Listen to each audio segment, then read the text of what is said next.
Olá, seja muito bem-vindo a mais um vídeo aqui no canal. E no vídeo de hoje, ele é dedicado exclusivamente aos advogados que têm vontade de saber como que advogado brasileiro faz para advogar aqui em Portugal. Eu sou Raquel Andreata, advogada, moro em Portugal, já tem 7 anos e hoje eu vou ensinar você, advogado, tudo que você precisa saber para se inscrever na Ordem dos Advogados aqui de Portugal, tá bom? Então, fica aí comigo que a gente já volta.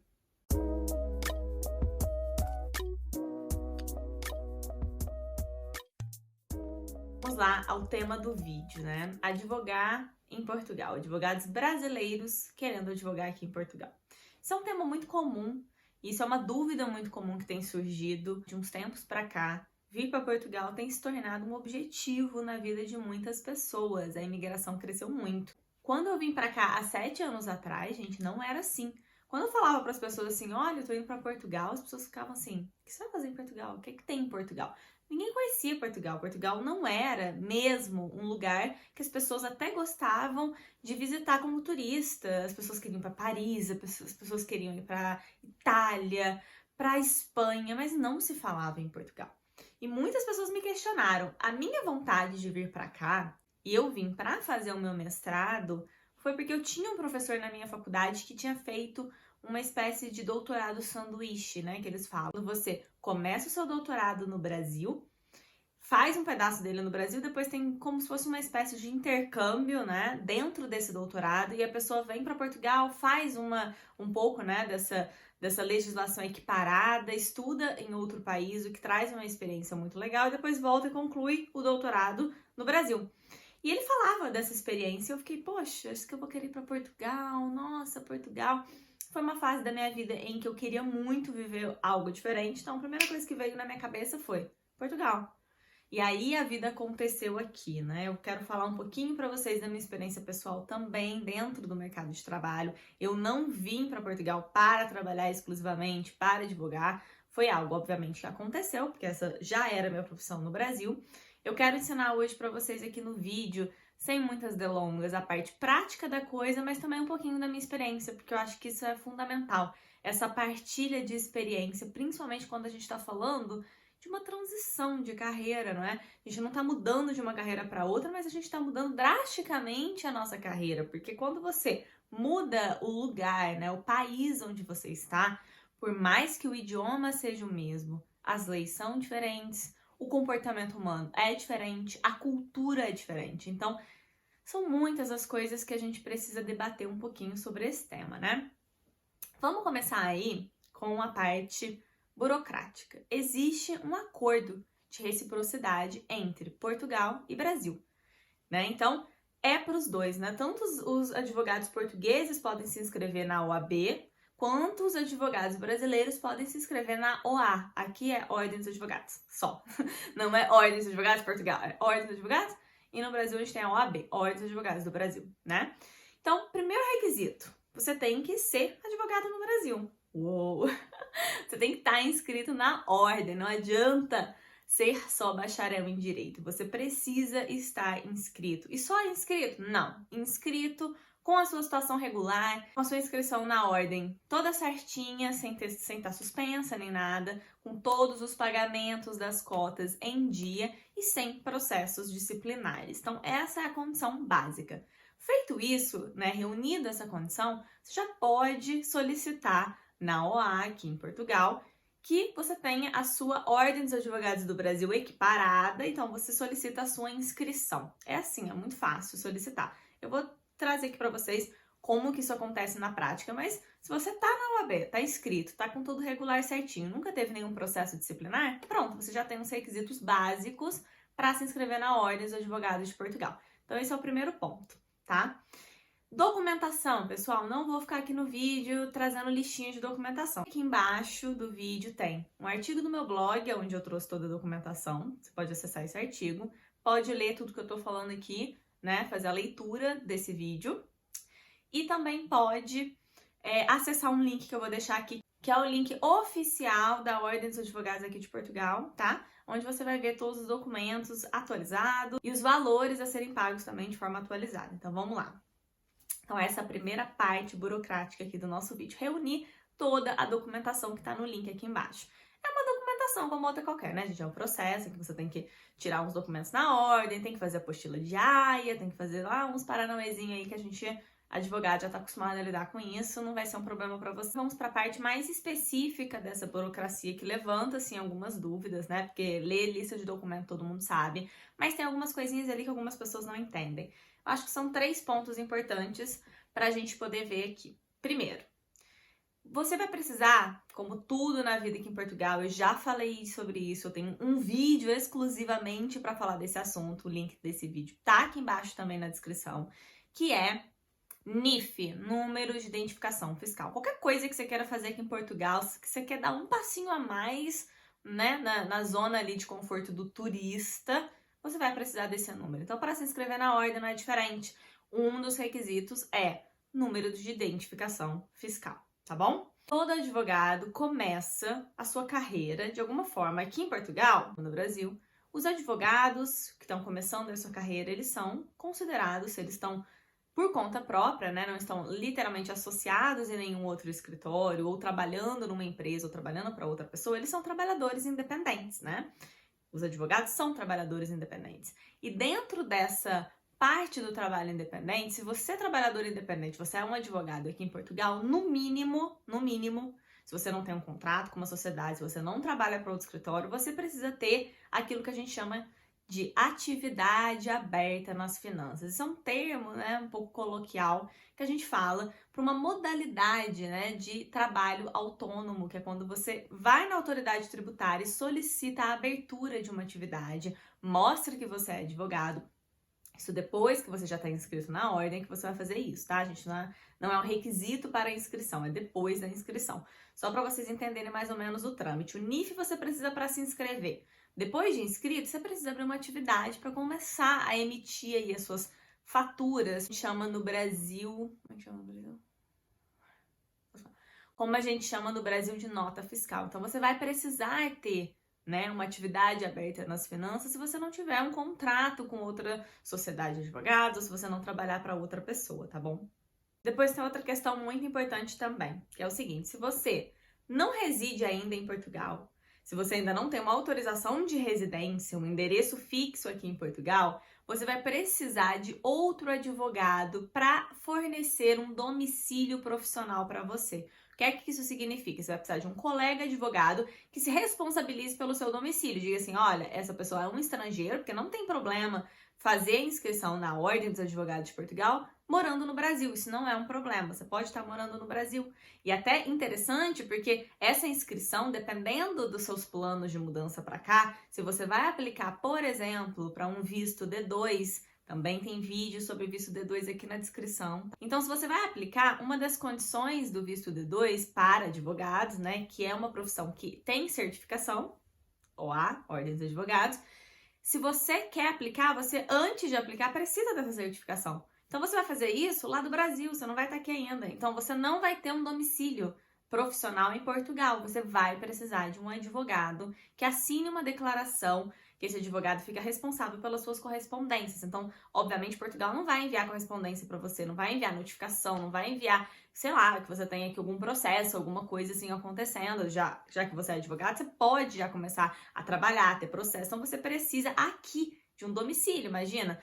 Você precisa de um lugar para ser notificado dos atos da sua profissão, você precisa ser encontrado em algum lugar. Então, existe um advogado que vai dar e fornecer esse domicílio profissional para você. Vai dizer assim, olha, fulano faz lá uma certidão e se responsabiliza pelo domicílio fiscal, se responsabiliza por passar para você todas as notificações, todas as correspondências e tudo que você vai precisar, né, durante a sua profissão. Então, você vai precisar de um advogado, ok? Feito tudo isso, os custos iniciais são de 300 euros. Então, você já paga 300 euros para se inscrever na Ordem dos Advogados daqui, pegar a sua carteirinha de inscrição e tudo mais, tudo bonitinho. Uma vez inscrito, não é só ser inscrito e tá tudo bem, né? Uma vez inscrito, tal como no Brasil, a gente tem aqui a nossa anuidade. Para os primeiros 4 anos de profissão, a anuidade é mais ou menos aí cerca de 15 euros por mês. Não é nada muito agressivo, é tranquilo, 15 euros por mês para a Ordem dos Advogados. Só que não é só isso. Aqui em Portugal, até o momento em que eu estou gravando este vídeo, todos os advogados são obrigados a se inscreverem, né, numa espécie de previdência privada, que é para advogados e outras espécies de profissionais que não entram aqui no caso, discutir. Mas os advogados, eles precisam estar inscritos, é obrigatório. Se inscreveu na ordem, você obrigatoriamente precisa se inscrever na CEPAS. A CEPAS, essa previdência privada, ela não calcula o montante que você paga por mês de contribuição de acordo com o que você ganha como advogado, com o que você está emitindo de recibos. Ela calcula de acordo com o tempo de profissão que você tem. Então, mais ou menos aqui, funciona assim, o primeiro ano é cerca de uns 50, 60 euros por mês. O segundo ano de inscrição como advogado sobe para uns 95 euros por mês. Terceiro ano, uns 125 euros. Quarto ano, 250 euros. A partir deste escalão de 250 euros mensais, você escolhe se nos próximos anos você quer subir o seu escalão, chegando até mesmo a montantes de, acho que são 22 escalões, eu também não tô aqui dando informação precisa, mas só para vocês terem uma base, tá? Eu vou deixar aqui na descrição o site também da CEPAS, onde vocês podem ver tudo certinho, como é que funciona e etc. Mas são 22 escalões, se eu não me engano, e o 22º é de 2.000 euros por mês. Mas fica tranquilo que no seu 22º ano de profissão, se você não quiser estar nesse escalão, você não é obrigado. Mas você é obrigado a estar no escalão mínimo a partir do terceiro ano de profissão de 250 euros por mês. Atualmente, mesmo em junho agora de 2021, aconteceu uma votação. Os advogados estão reclamando muito, principalmente os advogados brasileiros que estão inscritos aqui. Tem aí um clube de advogados que estão muito furiosos, porque nem sempre a realidade do advogado é condizente com a realidade desse pagamento, né? Então foi feito um referendo para votar se os advogados querem ter o poder de escolher se continuam e ficam com a CEPAS ou se migram para a Segurança Social. Porque a Segurança Social daqui de Portugal, ela leva em consideração para um trabalhador independente o montante que esse trabalhador está faturando, né, durante um período de 3 meses. Ela faz um cálculo e você pode pagar desde 20 euros, que é o mínimo para quem fatura zero com a Segurança Social, até, né, valores muito altos, dependendo do quanto que você está faturando. Mas, ou seja, é um valor pago proporcional. Enquanto a CEPAS não. A CEPAS não quer nem saber quanto é que você está ganhando por mês. Ela quer saber quantos anos de profissão você tem.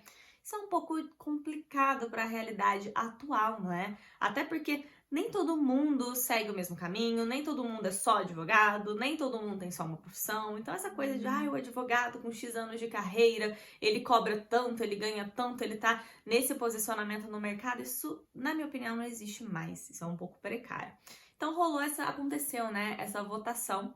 E o poder de escolha não é para migrar todos os advogados para a Segurança Social, não. Era só para dar o direito de escolha, né? Quem quiser ficar com a CEPAS, fica. Quem não quiser, sai fora.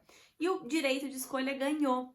Mas até que isso vai para o parlamento, isso vira uma alteração na legislação do Estatuto do Advogado e da CEPAS, vai mais um tempo, pessoal. Mas pelo menos a gente já tem essa perspectiva de que, se Deus quiser, daqui a um tempo, isso vai mudar e as pessoas vão poder verdadeiramente escolherem se elas querem estar abrigadas pela Segurança Social ou se elas querem continuar contribuindo para a CEPAS. Cada um vai fazer aquilo que lhe compete, que acha que é mais justo e que é mais condizente com a sua realidade. Isso é ótimo, então acho que foi uma vitória muito grande para os advogados aqui em Portugal.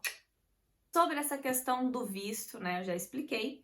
Se você vem para Portugal como trabalhador autônomo para advogar, então você é um trabalhador autônomo. E sendo um trabalhador autônomo, se você ainda não tem nenhum contrato, se você vem para empreender nesse segmento como advogado, as pessoas sabem, né, gente? Eu defendo muito isso. Todo advogado que é trabalhador autônomo, que não trabalha para outra empresa, que não está trabalhando para outra sociedade de advogados, é empreendedor. Sim.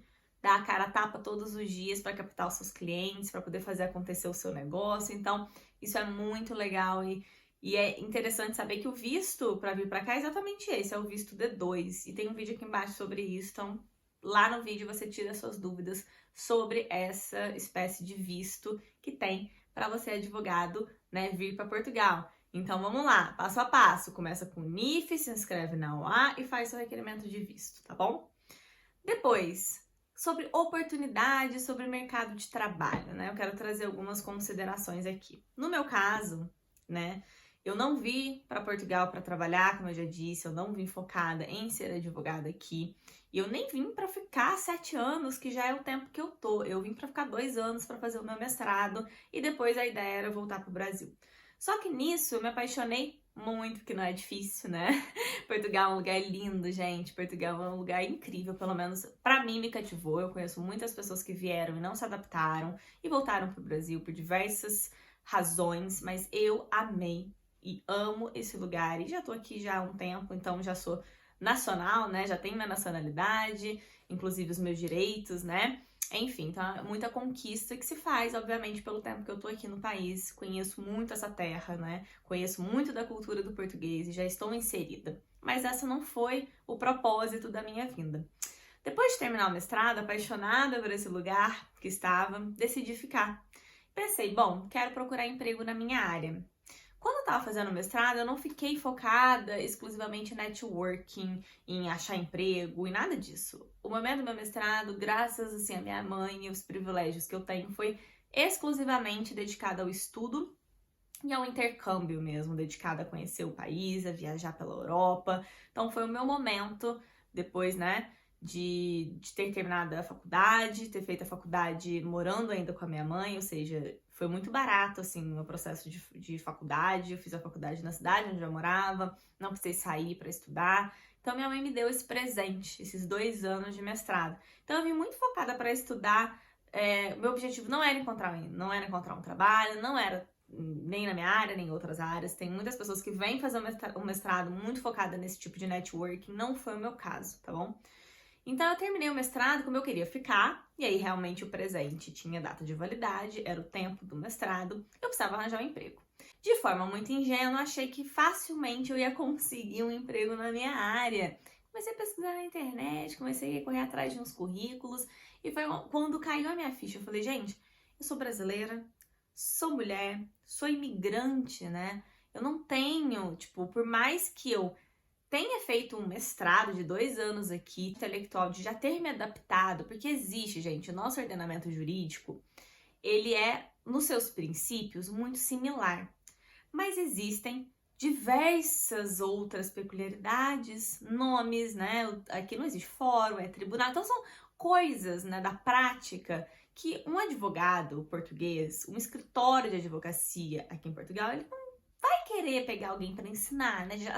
A probabilidade de um escritório querer te contratar para saber que vai te ensinar que não, minha filha, não é fórum, é tribunal, não é assim que a gente costuma falar. Os portugueses, eles são um pouco fechados, eles são um povo ótimo, eu amo os portugueses, mas eles são, na peculiaridade deles, um pouco fechados, eles têm a maneira deles de falar, eles não têm essa diversidade linguística que a gente encontra no Brasil. Aqui, qualquer pessoa, né, independentemente da classe social, ela fala de uma forma muito correta dentro daquele paradigma de fala deles.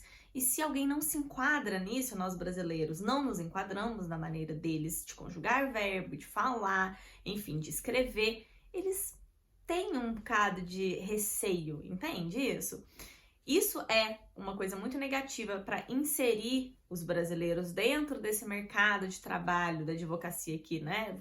Levando em consideração que você quer trabalhar para outro escritório. Claro, hoje já existe uma diversidade muito grande de pessoas, né? Até mesmo de advogados, ou seja, tem advogado brasileiro aqui, com escritório, eu inclusive, tá bom? Então, você vai talvez conseguir oportunidades com esses brasileiros, né? Mais fácil do que com os portugueses. E depois aqui existe uma cultura para a prova da OA, que eu quero explicar para vocês. Nós brasileiros, a gente faz essa conversão, né? A gente pega nosso AB e consegue a OA.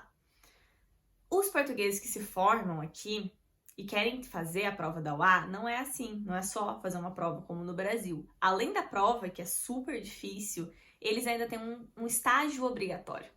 Os portugueses, quando eles estão na universidade, eles estão dedicados exclusivamente ao trabalho científico, à leitura e a estudar mesmo as leis. Eles não estão como a gente no Brasil, que tá estagiando, que tá fazendo isso, que tá fazendo aquilo. Não, eles não têm essa cultura aqui, tá? Então, quando eles saem da faculdade, eles já sabem que eles vão ter que passar por um período de cerca de 2 anos para tirar a OA, tá? Não é igual a gente no Brasil, que já no 10º período já tinha meu OAB.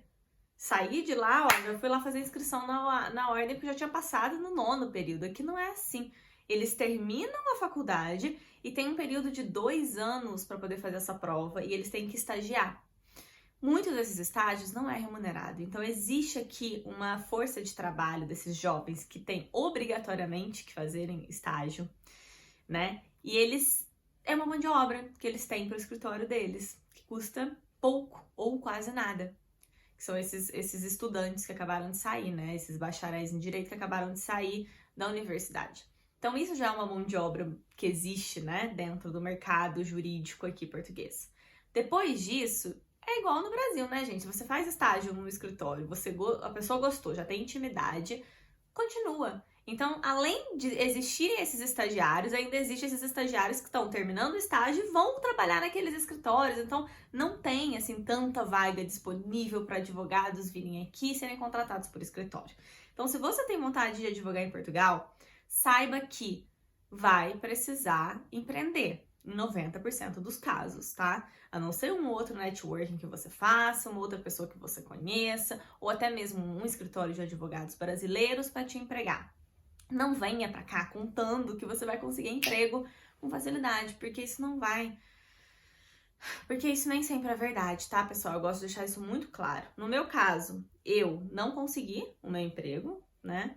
E fui trabalhar em outras coisas, o que foi ótimo, porque eu fui trabalhar em uma empresa, não era como advogada, era na área comercial, e eu amei, porque eu adoro vendas e tudo isso despertou outras milhões de experiências que eu tenho hoje na minha vida e depois me possibilitou trabalhar com marketing digital. Eu fiquei 2 anos da minha vida nos últimos anos, desde a pandemia, trabalhando exclusivamente com marketing digital e voltei agora para a advocacia e voltei a trabalhar e a unir essa parte que eu adoro, que é empreendedorismo, marketing digital, com a advocacia. Então, tô nesse processo aqui de construção de um novo segmento na minha vida e de novidades também.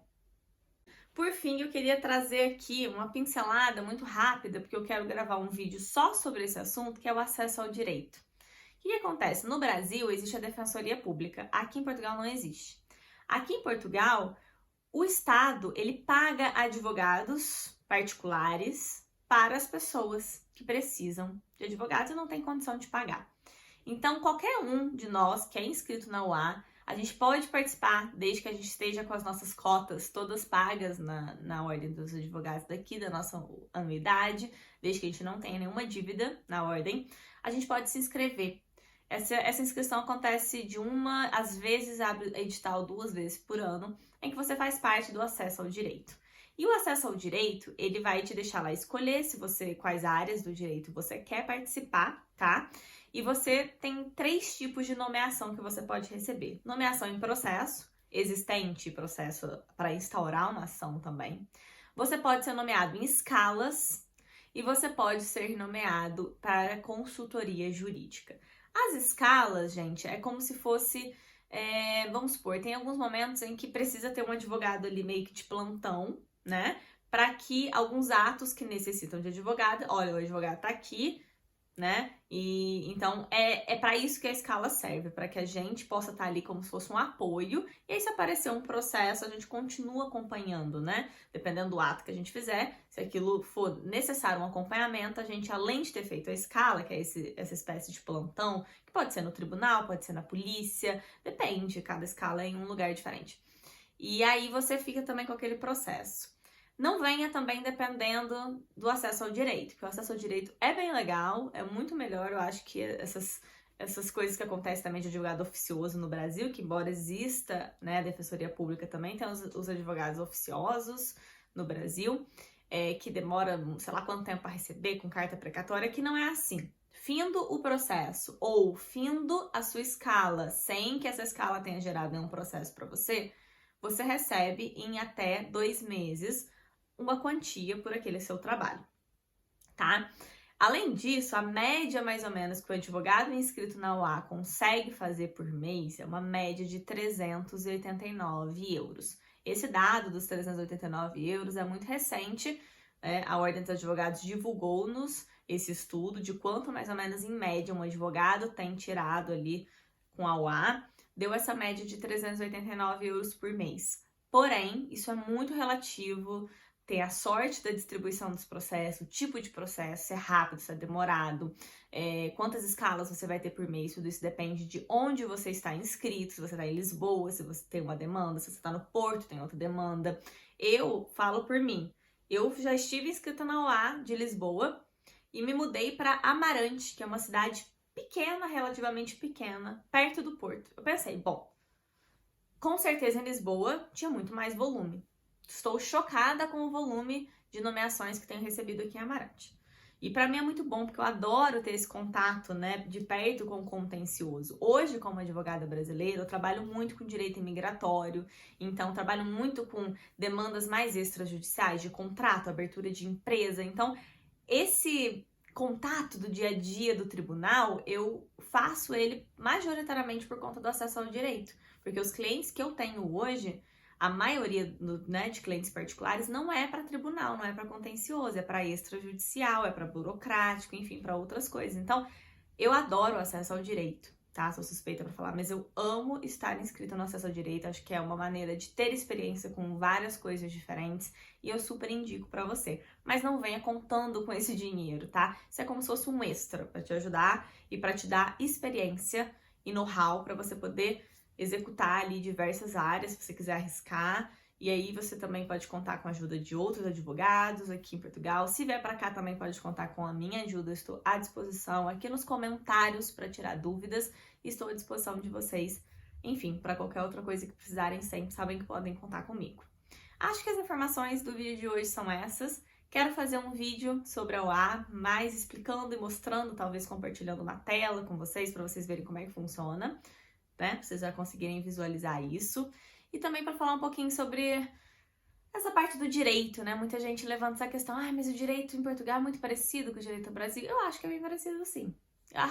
O raciocínio é o mesmo, gente.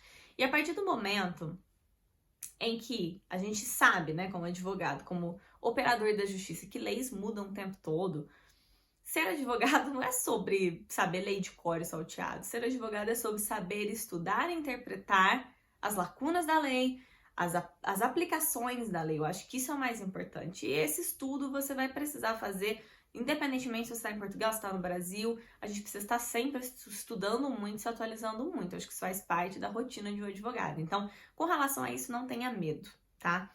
Eu acho que o principal aspecto aqui é o aspecto cultural. É o aspecto de estar em outro país, onde as pessoas têm pensamento diferente daquilo que a gente estava habituado no Brasil.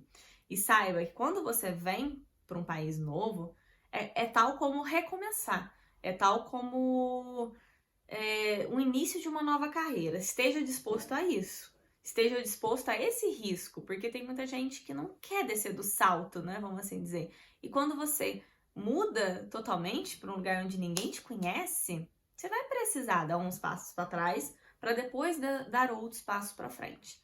Mas saiba que, na minha opinião, com fé, acreditando em você e fazendo as coisas com dignidade, eu acho que a gente chega longe, tá bom? Um beijo e até o próximo vídeo aqui no canal.